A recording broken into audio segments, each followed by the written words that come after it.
Hello and welcome to this talk titled Exploiting Blind Memory Corruption in Cloud Services. So the problem statement that we want to tackle today is we believe that memory corruption is not commonly associated with cloud security, even though it should be. It is considered a theoretical risk, and we rarely see reports of successful memory corruption chains in cloud or software as a service backends. So our goals for this talk are to discuss why memory corruption is so underreported in cloud, and then outline the unique challenges for exploiting memory corruption in cloud. And then we will demonstrate with an end-to-end chain in GCP that exploitation is feasible and viable. So just as a disclaimer, you should probably be familiar with some of the basics of memory corruption. So heap buffer overflows and ASLR and info-leak vulnerabilities and rob chains that will make following the talk along a little bit easier. And we go into enough detail that you should be able to follow the talk even if you're a little rusty on these subjects. But still, if you're missing some of the background knowledge, we hope that you will be able to revisit this talk with the recording. So just as a quick introduction, who we are members of the Google Cloud Vulnerability Research Team. We hunt for vulnerabilities in cloud providers and exploit them to gain an understanding of limitations, challenges, and possibilities. So my name is Simon, and I'm here with my colleagues Anthony and Stefan. So the agenda for today is to set a few terms, define a few terms so that we are all talking about the same things. So we'll define the cloud versus the classical targets for memory corruption exploits. And then we'll talk about solving the unique challenges that you will encounter in cloud environments. And then we'll introduce the target of our case study for today, and then go through vulnerability details and exploitation details, and it will conclude the talk.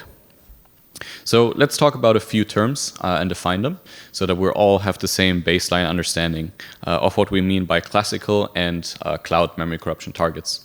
So like the classical target for server-side memory corruption, it's kind of a situation where a distributed software has one or more official binary releases, and then customers install these binaries on their server. And then generally speaking, the entire software runs on a single server, and then attackers can obtain this binary release and find vulnerabilities by reading the source code or fuzzing or using reverse engineering or any other means. And when an exploit works on one server, it generally speaking works on all servers running the same version and configuration. So, this is a highly abstract and highly simplified flow of exploit chains, how they typically work, where you as an attacker would send some kind of request that triggers an info leak vulnerability on a server. And then the server will respond with some kind of pointer to memory and the reply. And then finally, as an attacker, you can prepare a payload for a buffer overflow chain. And in the best case, it works out and you get your remote code execution. So what is different in cloud? Typically, a service running in cloud will run with an unknown binary. So since it's a service, it only needs to run on the cloud provider's backend, which means you don't know what the binary looks like, and you don't really know what the libraries are used and how the logic works at the core. And there's not really any way for you to obtain a replication of the environment for testing, and load balancing is typically heavily utilized. And then even though some open source libraries may be used, their exact usage is unknown to you as an attacker. And in the context of cloud, in addition to all of this, typically these services are implemented in memory-safe languages like JavaScript, Python, Go, and Rust, etc. So this can seem very daunting when you're staring down the UI of a service and you have no insight into how it works. However, once you know what a service does, you can make educated guesses on how it works. So we will use a service that converts images for you. So if you know what it does, you can deduct that it will use some kind of imaging library. And the good news is that even though a lot of these libraries or a lot of these services are written in Rust, they still rely on libraries written in C. So we're not getting away from that anytime soon. So let's continue with that example service. Let's say you identify the exact library that is being used by a service that you're targeting, and it's written in C. You identified a known but unpatched vulnerability, and triggering the buffer overflow causes a server error. So you're certain it actually works on this remote server, and you also identified an out-of-bounds read that lets you read memory. So let's look at some of the problems that you would then run into. So at the very beginning, it's the same. You send your info leak vulnerability, but the server replies with a pointer to memory, and you don't actually know what it means because you have no idea what the binary actually looks like.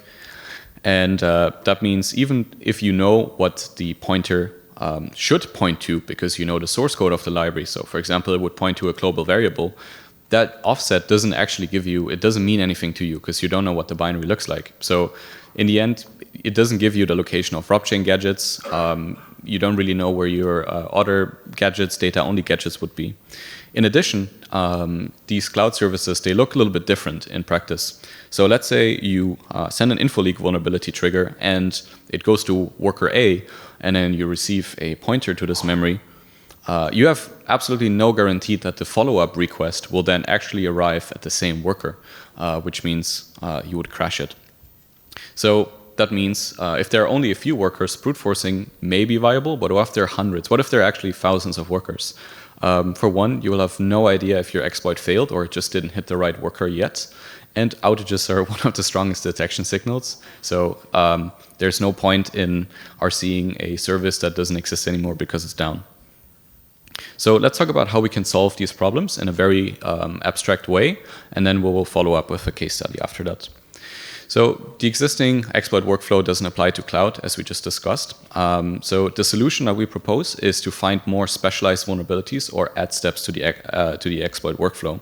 So to solve this unknown binary problem, you could add some exploit steps. For example, if you find an arbitrary file read vulnerability, that would let you leak binaries on the server, and then you can actually use the memory again, and you can gain an understanding of what the environment looks like. So in the past, we found a vulnerability in the JPEG 2000 standard that lets you read images, read binaries from the server through an image. And by first reading the environment, we could prepare an exploit for a memory corruption issue. I'm staying high level here, but the source is linked, and there's another blog post about this in more detail. So the second idea is if you have some kind of arbitrary memory read primitive, you could leak the binary from memory.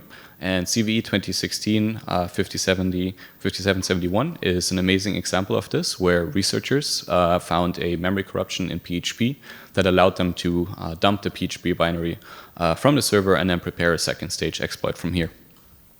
So last but not least, with cloud, in particular in cloud, you could fingerprint common Docker images, and then you will know some of the binaries that are running on the service, for example, the libc file. And Google VRP hunters have already successfully done this work for Google, where they were able to execute arbitrary code in Gemini's Python execution sandbox and leak, among other things, the libc.so file used by Google production services. So because we have so much to go into, we chose not to go into more detail of this particular Docker image here, but we have the sources linked, and we were able to build on this work for the chain that we will describe in this talk. So because we knew kind of what libc.so looked like, we were able to use pointers in the memory corruption chain. So let's talk about solving the load balancing problem. This is potentially more tricky and requires another specialized bug. Load balancing becomes an issue if you have to make multiple confounding requests to the same worker. Load balancing is not an issue if you can perform your entire chain in one shot.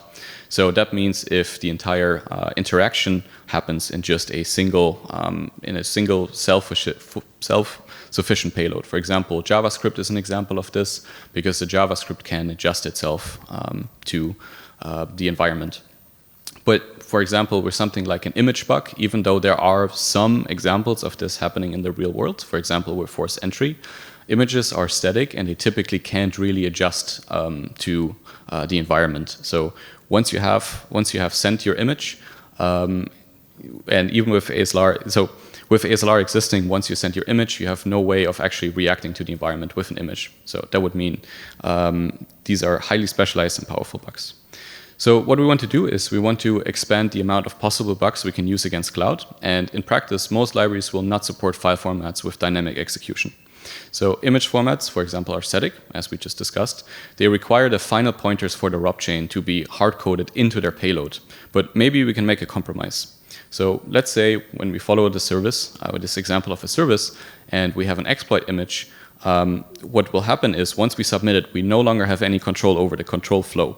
So we will go through the different code blocks until we crash the worker. So if we reach this code block, this vulnerable code block on a worker that is not the worker from which we leaked the ASLR offsets from, we will just crash the service. However, maybe we don't need to actually implement full dynamic execution in an image. Maybe all we need is some way to bail out of the execution and some kind of check to make sure, are we on the right worker? Are we on the worker that we actually want to trigger the exploit on? And if we're not on this worker, we can bail out and enter a different code block that doesn't lead to a crash. So that lets us kind of expand the vulnerabilities that we can find, because we don't require a vulnerability that allows us to implement dynamic execution like a JavaScript engine, but just vulnerabilities that let us error out if we're not on a correct worker. So, and here we have a few previous case studies.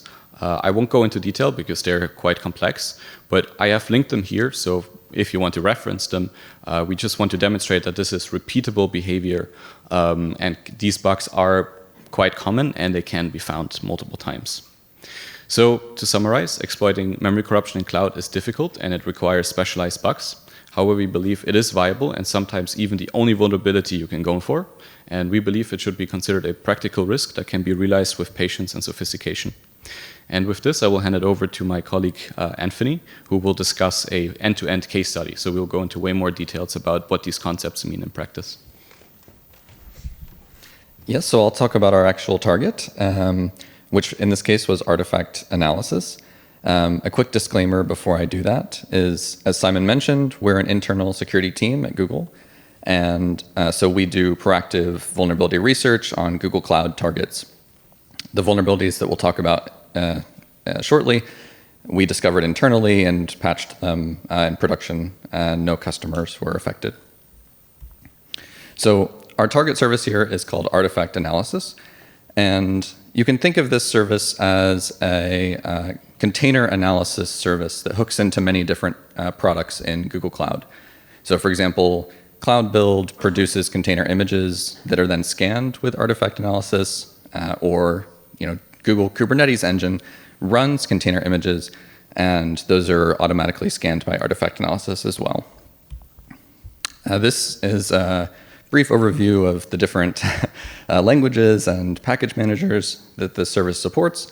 So basically it will unpack your container image and run this open source tool called Scalibur on the image. Scalibur stands for Software Composition Analysis Library, and it basically analyzes different package metadata formats to tell you the versions of all the software that's bundled into your container image. And as you can see, there's many different things that we support, and so that's a lot of attack surface for us. This is the customer view of this product. So you can see here that this is some container image that you pushed to Google Cloud, and artifact analysis will go through and scan that for vulnerabilities to say, okay, these are the CVEs that are in your image, and here's how you can patch them. So if we look at it from the attacker perspective, artifact analysis has some interesting properties. It scans user-submitted container images, so we control that as the attacker. These images are extracted to disk, and all of these different languages and package managers, their contents are all parsed, and all of this happens without a sandbox. But all of this happens in Go, which is a memory-safe language. Or is it? So we looked through all of the different analyzers and package formats that artifact analysis supports, and found one that was interesting, which is the RPM parser, which RPM metadata is stored in a SQLite database. And so this Go service uses a SQLite parser, which itself uses CGO, which behind the scenes is one big C file for SQLite. And so you may be familiar with the rule of two from Chromium. If you ever have all three of these dangerous, risky things, then it's a potentially interesting target. So we have code that processes untrustworthy inputs. It's written in a memory-safe language, but there's memory-unsafe code there, and then there's no sandbox. So this is our kind of high-level plan, and we'll fill in some of the pieces here. But the idea is that an attacker creates their own cloud account. They push malicious container images to artifact registry, which are then scanned by some arbitrary number of artifact analysis jobs. Artifact analysis uses Scalibur, this open source library, to do the scanning, which itself uses SQLite. And later in the talk, we'll talk about some memory corruption that we found in SQLite. But for now, we'll focus on the loop at the top, which is we somehow need to break ASLR and do the conditional corruption that Simon talked about. So we started out looking for logic vulnerabilities in Scalibur. And Scalibur, it extracts a container image to the local disk. Container image is just a series of tar files for each of the layers. And tar is a useful format for us as an attacker because it permits relative paths and symlinks. So there's a good chance that there's some sort of path traversal primitive. So this is the actual code that unpacks a tar. You can see here they loop over each of the layers and grab the tar from the container image. And then given the tar reader, they just call next, parsing each tar header in the archive. For each header, the header.name is attacker controlled. And so they pass header.name to path.clean, which is a Go standard library function that removes like .. elements from a path. And then they take the cleaned path and join it with some static temporary directory. And if that path already exists on the system, they just skip processing because they don't want to do extra work. But otherwise, based on the type of the tar entry for a regular file, they'll just read the file bytes from the tar and write it directly to disk. So if you look at that code, the very important thing is what does path.clean do? Because it that's the one piece that is doing the sanitization of the attacker-controlled path. This is the Go documentation for path.clean, and it says that it does the shortest path name equivalent to path by purely lexical processing. And it has these 4 rules that it runs on all inputs. So if there's multiple slashes in the path, those get replaced with just 1. If there's a single element that is just a dot, that gets removed.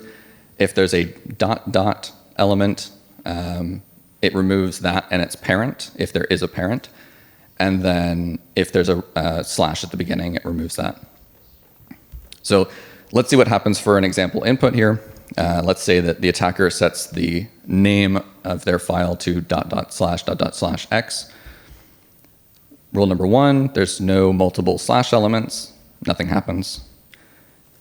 Number 2, there's no dot elements, nothing happens. Number 3, there are technically no inner ... elements. And this is the kind of tricky part about path.clean, is the ... are at the beginning of the path, and so there's no parent. And so for step 3, it actually does nothing. And then step 4, it also does nothing. There's no root. So you can see here, if you give an input ... / x, while the output is the same, it just doesn't change the path. And so this sanitization doesn't really work as expected. Then later they call path.join on the cleaned path, concatenate it with temp layer, and if you run path.clean on that, well then it actually does remove the ... and so the resulting path is just /x. So with this, we have an arbitrary file write in Scalibur, just with a malicious container image. However, how can we use this for remote code execution? Maybe in a more typical web application, there would be some interesting files that you could overwrite on the system.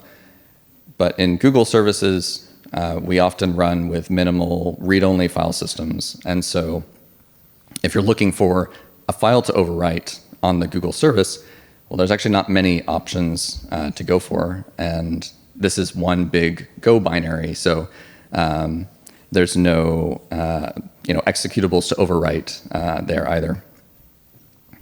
So there's actually no remote code execution opportunity, even with our arbitrary file write.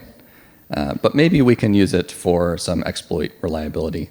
So assuming we find memory corruption in SQLite, we can actually use this vuln to defeat ASLR. And remember that there's this code from the unpack function, and there's actually 2 different cases here. So if the path that we control points to a file that already exists, then the unpacker will skip processing. But then later on, assuming it didn't skip, when it goes to write the file, if the write file call errors, then it returns from this function and stops all processing. And so that difference is something that maybe we can exploit. So what if we could build some kind of oracle that our exploit will run if we are correct about ASLR, but then if we're wrong about ASLR, then just nothing happens and it doesn't crash the service. And so for this, I'll have to introduce a directory that is common to Linux under the procfs called map files. This directory has basically for every mapping of a process, every memory mapping, there will be a symlink pointed to the actual executable that's mapped to that address. And so you can see here, like libc, there is a symlink, for the exact address that libc is mapped inside of this map files directory. So let's imagine we have, we're just guessing what the ASLR offset is for libc, and that we've created our, malicious image, and pretend again that we have a SQLite exploit, which we'll get to in a moment. So if we create a tar like this, where the first entry is a path traversal into map files, and let's say that our guess is wrong in this case, we'll see that they go to check to see if this file exists. It does not exist, and so they continue. But then they go to write the file, and the map files directory is read-only, and so when they go to write this file that is the wrong offset, then that fails, and they bail out of this function and skip all processing of our malicious SQLite file. Now let's see what happens when we're right about ASLR. So in this case, they check to see if the file exists, and it does exist because that is where libc is mapped. And so the lstat call will return true, and we will skip extraction, which means we skip the file write, and then we carry on and continue parsing until we get to our SQLite database, and then our exploit gets to run. So with this technique, we've built this oracle where if we are correct about ASLR, then our exploit will run, and if we are wrong, then nothing happens, and the service keeps running. So next, we just need a SQLite exploit, and for that, I'll turn it over to Stefan. Thank you. Okay, so with this conditional corruption primitive and the RPM parser that processes our database file with the C implementation of SQLite, we are ready to uncover a memory corruption vulnerability. The first thing we notice is that the SQLite version used by our target application was slightly behind the latest version. At the time of our research, the latest version was 3.491, and the version used by our target application was 3.472. So of course, we took a look at known security vulnerabilities. Here's a list of published CVEs, but unfortunately, none of these affected the version used by our target application. The most recent CVE here had already been fixed in October 2023. So the approach of looking for known security vulnerabilities didn't feel very promising. Also because if there had been a known vulnerability, it is very likely that the target application would have been updated as well. Still, we took a closer look at the changelog in order to determine how the latest version differs from the version used by our target application. So this is the version used by our target application, so everything released after that could be interesting. So we went over all this here, but yeah, nothing really interesting. This version as well, some performance improvement, nothing that sounds immediately interesting. And also this version, some improvements, nothing really interesting. But wait, fix a bug in the concat.ws function that could lead to a memory error, specifically a write past the end of allocated space. That does sound interesting. Also, it doesn't say anything about security implications, and there is no CVE. So we went through all commits looking for the run related to this. And this is what we found, a very tiny fix. The changed line of code multiplies argc -1 with nsep and adds the results to n. The fix simply adds an I64 cast to nsep. This line of code is part of a function called concat_funccore. Here's a function, and this function is responsible for implementing the SQLite function concat_ws. The line of code from the commit is here. So before we dive into the implementation, let's see how this function works from a SQLite perspective. This is what the syntax of the function looks like. The first argument is a separator, and all following arguments are strings that are concatenated with a separator placed between them. So for example, if the separator is a colon and the strings are AA, BB, CC, the result looks like this. All three strings concatenated and the separator between them. So a quick quiz question. How much space is required for the resulting string? That is pretty straightforward. We only need to sum up the length of all individual strings and add the length of the separator 3 minus 1 times, where 3 is the amount of strings we have. So in this case, we've got 3 strings, and the separator between them 2 times, thus the size of the resulting string is 8. Okay, now back to the affected function. The required size for the resulting string is stored in this 64-bit integer here called n. The first loop iterates over all strings and adds their size to n, just like in our example where we added 2 plus 2 plus 2. This is followed by the line of code we've seen in the commit, which adds the additionally required lengths for the separators between the strings. So what do you think might be wrong with this? When we look at the types of integers involved here, we can see that the type of n is I64, which is a 64-bit integer. argc is an int, which is commonly 32 bits, and sep is also an int, thus 32 bits. Because of the maximum string length in SQLite, the 64-bit integer n is by far enough to hold the length of the calculated size for the resulting string. Thus, this addition here is fine. Even for huge strings, it does not overflow. However, this multiplication here is done separately on 32-bit integers only. This means if we have, for example, 18 strings and a huge separator, that is hex 10000000, which is 256 MB, then this multiplication overflows. The most significant hex 1 here is not within the bounds of 32 bits and is thus discarded. That means that the result of the multiplication is again hex 10000000, 256 MB, which is added to n. Now this value of n is passed to the malloc call here to allocate the required memory for the resulting string. The actual space required is more than 4 GB because of the huge separator. But due to the overflow, n is now way smaller and the actual allocation is only 256 MB. Further on in the function, these memcopy calls copy the strings and separator to this newly allocated memory. For the first string and separator, this works fine. The data is written to the allocated space. But this already exhausts the allocated space, and what is following is just some other data. So all subsequent strings and separators are now written out of bounds, overwriting whatever data follows the actual allocation. As an attacker, overwriting other data is great. We like that. So if there is a suitable target object in memory that follows the actual allocation, this target object is also overwritten. And since we can control what data is written here, we can control the object, which should allow us to get code execution right. There's only one problem. The required space is huge, with over 4 GB. And this means there is most likely unmet memory after the allocated space. The memcopy calls don't care about this. They just continue writing the strings and separators now to unmet memory. And this results in a segmentation fault. So before our overwritten target object is even used, the application terminates due to the segmentation fault.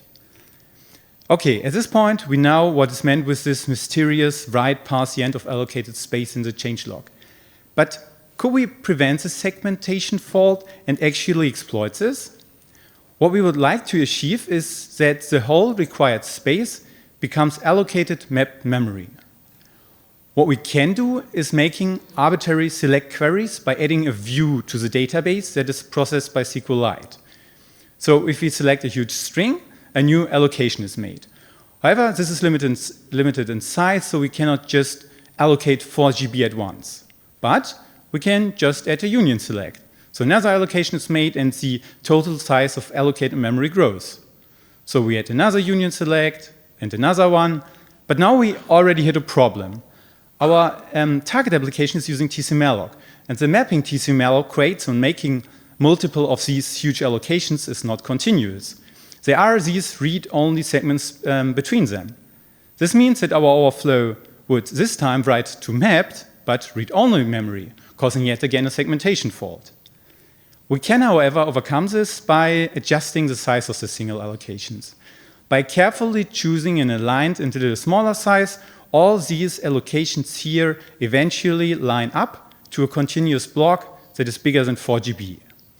Now the SQL query is done, and these allocations are freed again. At this point, the heap layout is prepared, and we can do a second SQL query to actually exploit the overflow. The freed chunks here are repurposed, but tcmalloc doesn't serve them in the same order, but blockwise from the end. So this is the first chunk that is about to be repurposed. We don't know yet what kind of target object we'll be using, but let's assume we use this first allocation here to place the target object. Next, we use our previous select statement to reallocate the freed chunks that follow. Again, we chain it with union selects to allocate the other chunks as well. So next allocation is from here, we continue again, and eventually the next chunk that is about to be repurposed is the very first one at the top here. At this point, we add a union select with the concat.ws function that triggers the overflow. The allocation is too small again, but now there is a continuous block of 4 GB allocated memory that follows. Thus, the overflow successfully overwrites our target object and doesn't hit unmapped or read-only memory. Nice. So now we need to find a suitable target object. The requirements for this target object are that it should be possible to allocate it from a select query. Its size should be controllable so that its allocation is served from one of the blocks in the continuous mapping. And most importantly, it should contain data that when we can control it allows us to gain code execution. A suitable candidate for this is the FTS3 table structure. This structure is allocated when a select statement references an FTS3 table, which is a SQLite virtual table that allows full text search.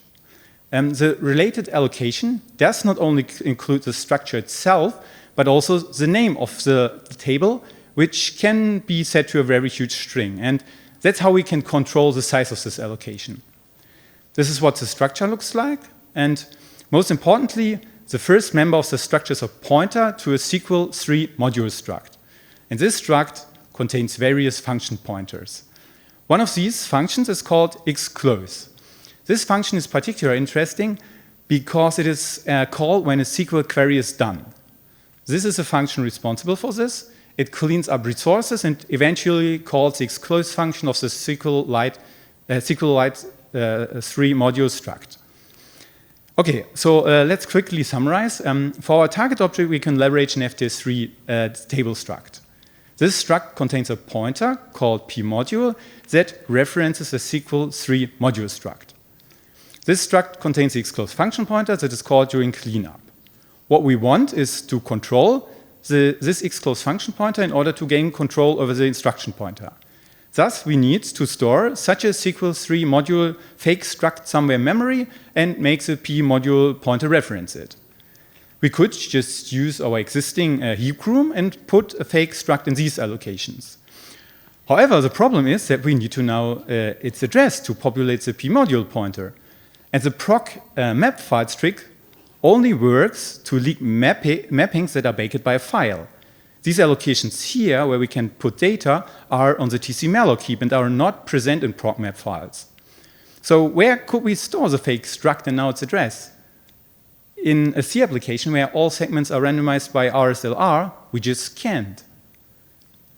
But as you may remember, although we are exploiting the SQLite C implementation, the application itself is written in Go. And Go has its own heap.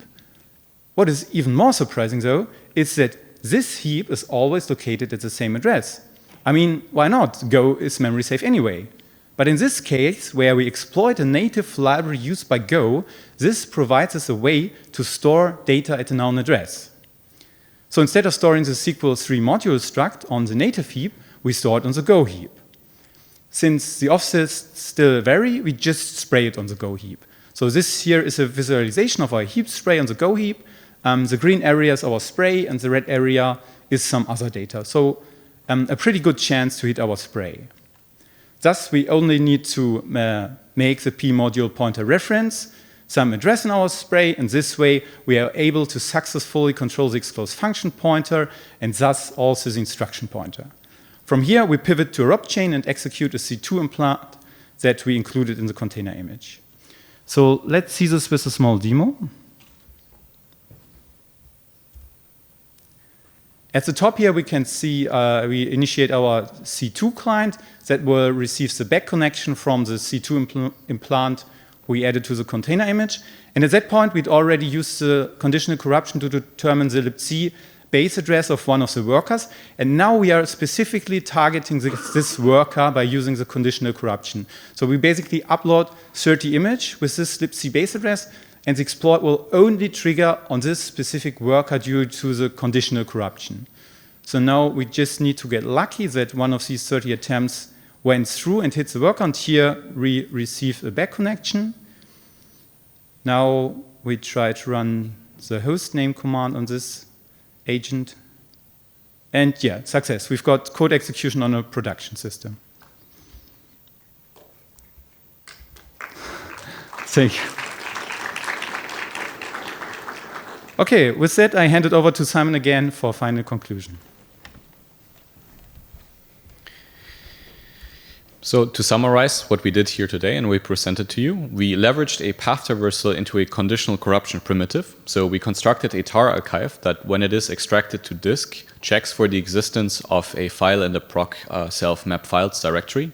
And with this, we were able to only extract a SQLite database on a worker with an expected ASLR offset. So that allowed us to kind of control the control flow, even with a binary check. And we used a security vulnerability in SQLite without a previously assigned CVE to gain remote code execution. And we would like to credit Yulin Wang for reporting this vulnerability initially. So what can we take from this? We demonstrated with an end-to-end memory corruption chain in GCP that could have been exploited without access to the source code and binaries of the service. And we also referenced other case studies earlier where we show variants of these types of vulnerabilities. So this is not just a one-off vulnerability chain, but this is something that can be pulled off repeatedly if you know what the constraints are you're working with and how to solve them. So we believe that memory corruption is something in cloud that should be considered a practical risk that can be exploited with specialized bugs and a repository of specialized exploitation techniques. So we believe this is something we might see more often in the future, and we hope that other researchers will be able to apply these concepts in the future. So with this, we'd like to conclude the talk, and if you have any questions, we're very happy to hear them. Thank you very much for your presentation. I'd like to ask you your environment to try your experiments using the Kubernetes or Docker, which? So in this case, the technology was using Docker to run on a custom backend server. So no Kubernetes was used in this backend stack. So you may, it's also, Kubernetes also such kind of the problem. Would you like to, do you think so? So I think we were targeting the layer that runs on Kubernetes. So in this case, we're targeting the backend logic that runs on top of Kubernetes. So this specific vulnerability chain did not target Kubernetes. But the load balancing issue can, of course, happen with Kubernetes clusters because you would have Kubernetes to implement load balancing. Mm-hmm. Thank you.